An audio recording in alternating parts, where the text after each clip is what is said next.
this video is for anybody who has been dabbling with 3D software for a while now and are kinda tired of all the modeling and texturing and sculpting and UV unwrapping and retopologizing and all that groundwork that needs to go into a render before you can get to the good stuff like lighting and art directing and cinematography of the whole thing. The things we start doing at the end of a render. The things that finally make a pretty looking final render. Now I know there are no formulas in the art world, but may I recommend a subject that definitely feels like a cheat code when it comes to making a good looking final render. May I recommend People are freaking out about this lightning. I don't see any lightning. Good job. Oh shit.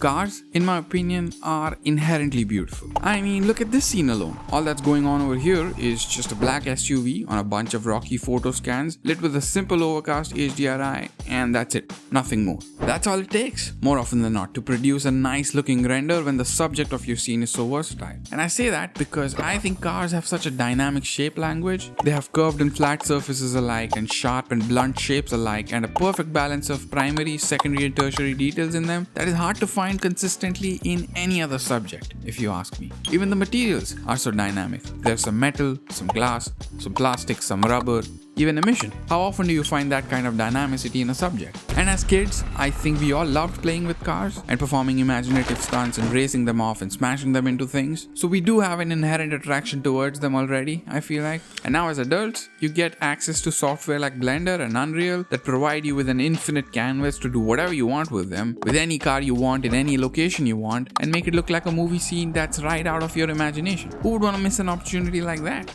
So, if you are in a rut with your 3D renders and just want to make a good looking final render without pulling your hair out, may I please recommend that you try making a car-based CGI short film. And if you do decide to do so, well then here are some very useful tips that will help you along the way on this road.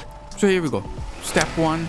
Look for inspiration. Look for references. Luckily, there's no shortage of them on the internet, but if you are looking for the best of the best, the absolute goat of car-based short films and renders, my favorite handle on Instagram to follow is MakeHasteCore, run by Ash Torq and Color Sponge. They are literally the epitome of this genre of 3D renders, so definitely go give them a follow. But obviously, you know, ArtStation and Pinterest and obviously rest of Instagram and Google Images has no shortage of car references at all. So go fill that reference board to your heart's content, because once you do that, you are ready to move on to step 2, which is to make a car.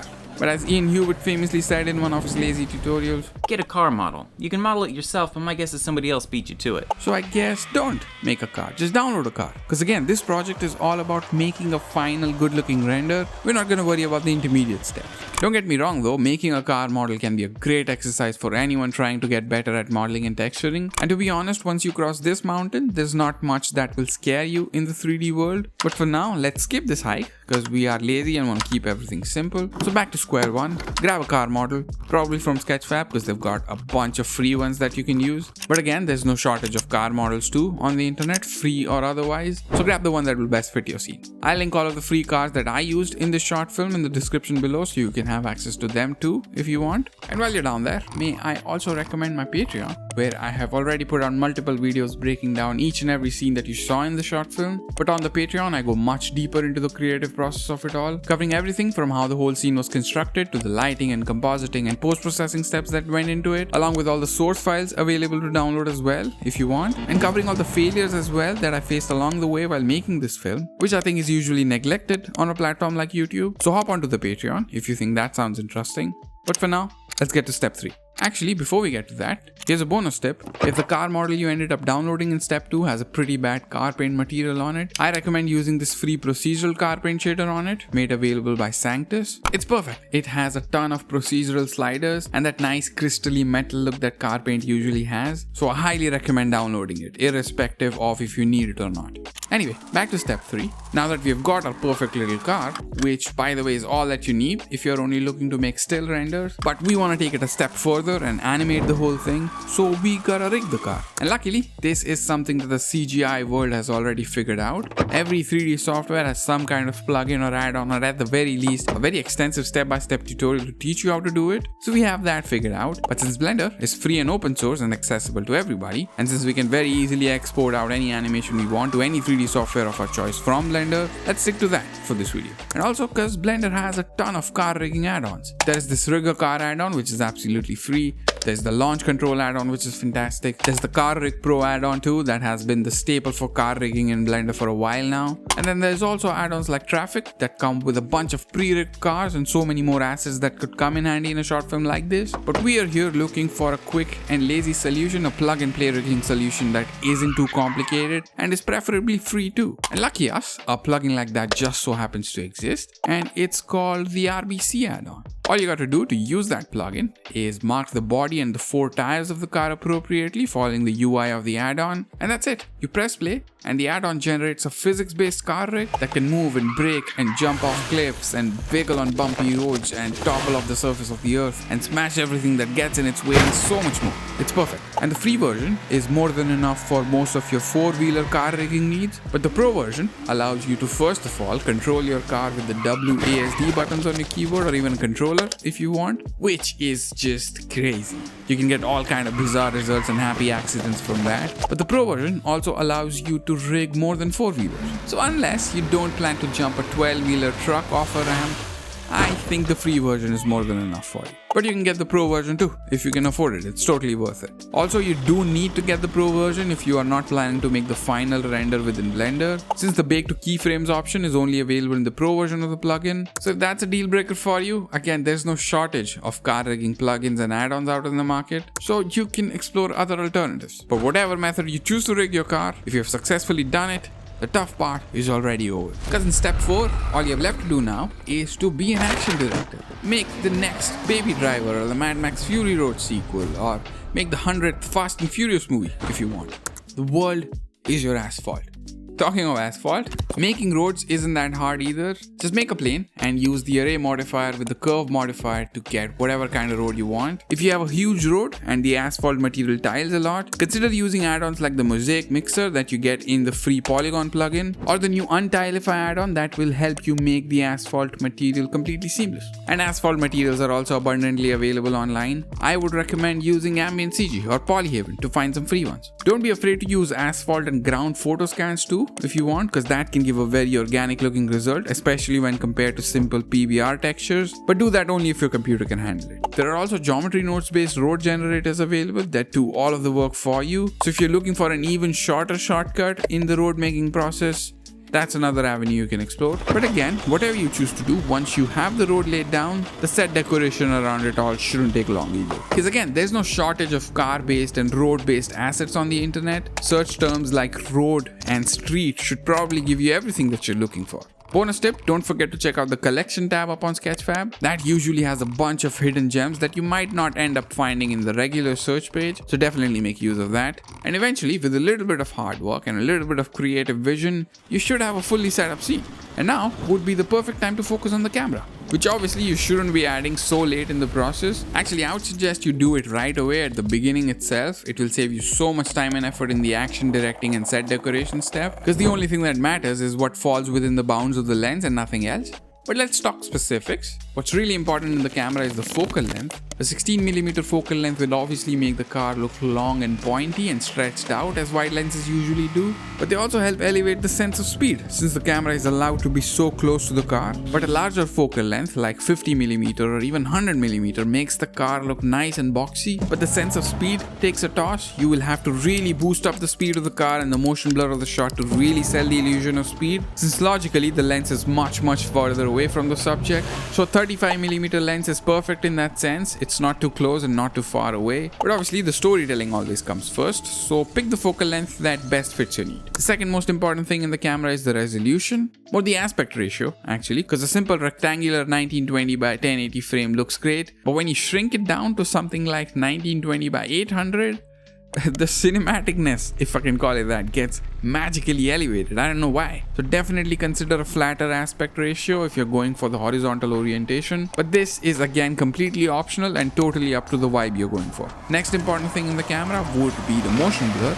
which is actually the most important thing when it comes to a shot with moving cars. Because first of all, it helps sell a sense of speed in your shot, but also it hides all of your lazy, bad set decoration crimes because it blurs out all of the secondary details, which is super handy for us lazy artists. So I highly recommend you experiment with this feel as much as you can and set it to whatever you think best fits your shot. But understand that motion blur can be really heavy on your computer, so use it, but use it with caution. And lastly, I think a little bit of camera shake goes a long way too. I love the bike on gravel preset that you get out of add-ons like the camera shakeify add-on, but this can be very easily replicated in any software you want with some procedural noise, or even apps that let you record the motion off your phone, or even in post using some drag and drop camera shake effects. So do it how you prefer to do it, but do it no matter what, because it is an important, underrated effect. And I think along the same lines, if you have a driver character in your scene, which, side note, you shouldn't if you want to keep things simple, because as soon as you add a human element in CGI, things immediately start looking fake and ugly. That's the reason why I didn't make a bike shot for this whole short film. I tried it, but it defeated the whole not pulling your hair out purpose I stated earlier. So avoid it if you can. But if you do need to add a character in your scene, that procedural noise trick can be applied to their head and hand bones too, which can elevate the illusion of speed and motion on gravel a little more, which is fantastic. But yeah, I think after all that, it's just about rendering and re-rendering the scene again and again and fidgeting around with the whole thing bit by bit until you get something you like. But let's not stop there. Let me give you a few more tips and tricks, a little extra sauce you can add at the end of each render that will help you finesse the whole final look. Starting off with some VDB smoke coming out of the exhaust pipe that I made in Embergen that you can download for free from the link in the description. Effects like these, or a little bit of burner sparks, puff of dust, or tire marks, or even particle systems with small pebbles coming out of them, really go a long way to sell the impact of the car's speed and movement, so definitely consider them too if you want to go the extra mile. But to be honest, these are all optional effects. What's not optional at all are the sound effects. Because if you're making a car-based animation, there's no excuse for you to not add sound to the whole thing, especially when this genre of animation has no shortage of free sounds available on the internet. I'll link some of my favorite ones in a link in the description. But to be honest, don't be afraid to just fire up a racing game and record the audio directly from that, because I don't think there's any other better source available online for car-based sounds. If I'm being perfectly transparent, if I were smart, I wouldn't even download the game and just go to YouTube and find some gameplay footage with no commentary on it and just use that for the audio. But hey, that's only if I were as smart as you, which I am not. So I stuck to legal, trustworthy sources only. Let's talk about some optimization tips you can follow if you do not possess the most powerful computer, which is usually a huge chunk of the audience watching. To you, I would say, first of all, you gotta limit your vision. You're gonna have to come up with a storyboard that's feasible. You're gonna have to keep your camera at steep angles with as narrow a field of view as creatively possible. Angles like these, where you don't have a lot of environment in view of the camera, so you can get away with just a car and a road and maybe a little extra detail here and there. The wider you go, the more geometry you're gonna need to add into your whole shot, which in turn is going to increase the scene's demand in more ways that you can imagine. So just plan the short film in a way that you have more close-up shots and shots that cut very quickly, or shots that are not in focus, or simply shots that don't require a lot of set decoration. You can even use HDRI domes if you don't want to make a full-blown environment like I did in this drifting shot. Most of the environment you see here is just from an HDRI projected onto a dome-like structure. I use the Lily Surface Scrapper add-on for that, but you can use any plugin you want that works with your software of choice. And you know what? This works with still renders as well. I covered that briefly in one of my older videos. You can check that out if you want to explore that workflow. But the point is to cut down as much as possible. Even with assets that you do end up using in your scene, use modifiers like the decimate modifier to cut down the geometry. Use the merge by distance operation to decimate overlapping geometry. Use the simplify panel to clamp down texture resolutions. Just simple, economical things like that will help you save a lot of your computer's resources. And I think that's it. That's all I wanted to say in this video. I hope this pitch was convincing enough for you to give a car-based CGI short film a try. If you do end up making something like this, do not hesitate to send it to me on Instagram. I love it when you guys do that. Check out the Patreon if you can spare a few bucks. Got a lot of cool stuff on there already and a lot of cool stuff coming soon. So hope to see some of you there. But I think that's it for this video. I'll see you guys in the next one. Bye-bye.